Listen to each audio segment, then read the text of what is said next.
Magandang umaga, Pilipinas. Narito ang latest sa lagay ng ating panahon.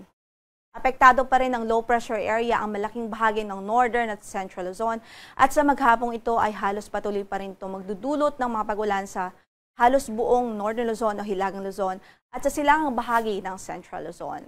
Base sa pinakahuling datos, huling nakita itong LPA sa layong 200 kilometers, silangan-hilagang-silangan ng Kasiguran, Aurora o kaya na may salayong 235 kilometers, silangan naman ng Etiaga, Isabela. Based din po sa ating pinaka-latest na data at analysis, itong LPA ay nananatiling mataas ang tsansang mabuo bilang isang bagyo within the next 24 hours. Kaya patuloy tayong magantabay sa magiging update ng Pag-asa. Bukod dyan, dahil sa close proximity nitong LPA o dahil malapit nga po ito sa ating landmass, kapag nabuo po ito bilang isang bagyo o tropical depression, ay agad-agad tayong magtataas ng tropical cyclone wind signal sa silangang bahagi ng Northern at Central Luzon. Kaya't mag-antabay po tayo sa magiging update ng Pag-asa mula dito sa weather forecasting section ng Pag-asa. Based din po sa ating pinahuling analysis, within the next 24 hours ay magiging mabagal ang pagkilos nitong LPA at mataas pa rin ang tsansa na lumapit po ito sa ating kalupaan. Bukod po dito sa LPA ay meron din po tayong habagat o southwest monsoon na patuloy na nakakaapekto sa natitirang bahagi pa ng ating bansa. Dito sa natitirang bahagi ng Central Luzon, sa Southern Luzon, maging sa Visayas at Mindanao at patuloy din magdudulot ng mga pagulan sa malaking bahagi ng bansa. Sa labas naman ating area of responsibility, within the Tropical Cyclone Information Domain, meron din tayong na-monitor na bagyo at huling nakita ito sa layong 2,660 kilometers silangan-hilagang-silangan ng extreme northern Luzon. Taglay nito ang lakas ng hangin umabot sa 55 km per hour near the center at gustiness po na 70 km per hour.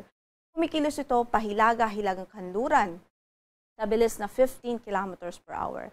At nakikita din natin, based po sa ating mga analysis at based sa latest data, papalayo naman po ito at wala po ito magiging anumang epekto sa noong bahagi ng ating landmass.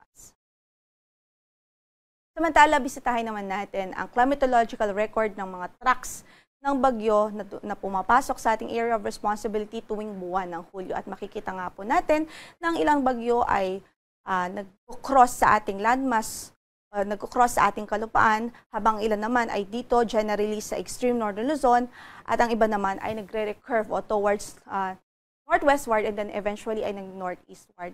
At makikita nga po natin dahil po sa current na position nitong LPA at maging dahil sa forecast po natin mataas ang tsansa na maging track nito ay either lumapit sa ating area of responsibility o lumapit sa ating kalupaan o kaya naman ay lumapit doon sa ilang bahagi ng extreme northern Luzon.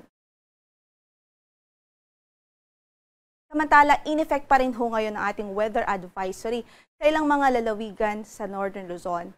Ibig sabihin po niyan, ito yung mga lugar na pwedeng makaranas ng 50 to 100 millimeters na rainfall o mga pagulan within the next 24 hours.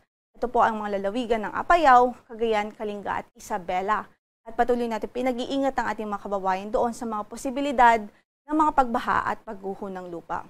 Ang mga pagulan pong ito ay dulot nga po ng low pressure area na nasa silang bahagi ng Northern Luzon.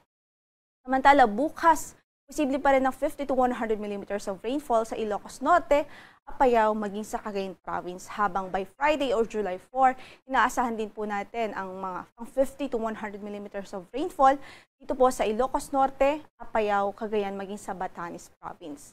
Again, pinag-iingat natin ang ating mga kababayan doon sa mga posibilidad o threat ng mga pagbaha at pagguho ng lupa.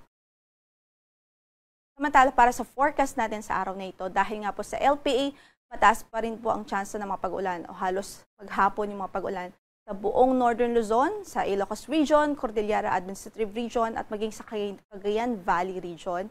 At dito po sa Aurora at Nueva Ecija, dulot ng low pressure area. Samantala sa natitirang bahagi ng Luzon, maulap din ang papawurin at may mga pag-ulan pa rin tayong inaasahan, including dito sa Metro Manila, dahil sa epekto naman ng habagat o southwest monsoon.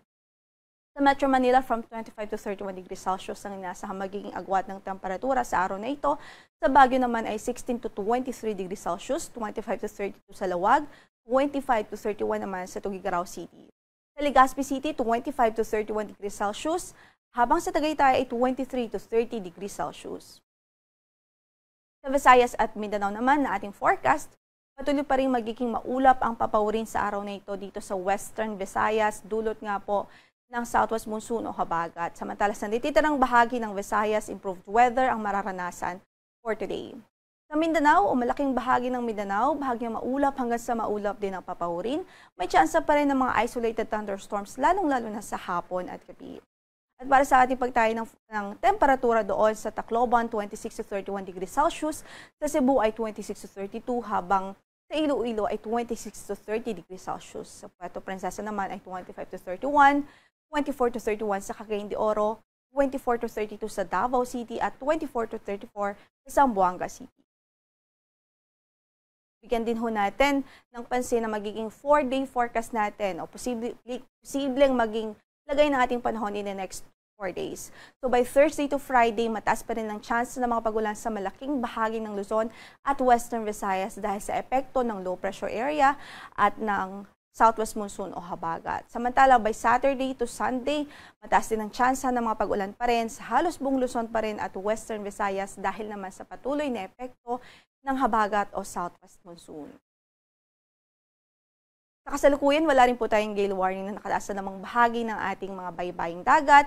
Ingat lamang po sa ating mga mandaragat, lalong-lalo na dito sa northern and eastern section ng Luzon dahil nga sa presence ng low pressure area o weather disturbance dyan, asahan pa rin naman ang masamang lagay ng panahon. Samantala, para sa sunrise natin for today, 5:31 in the morning at lulubog ang araw mamaya sa ganap na alas 6:29 ng gabi.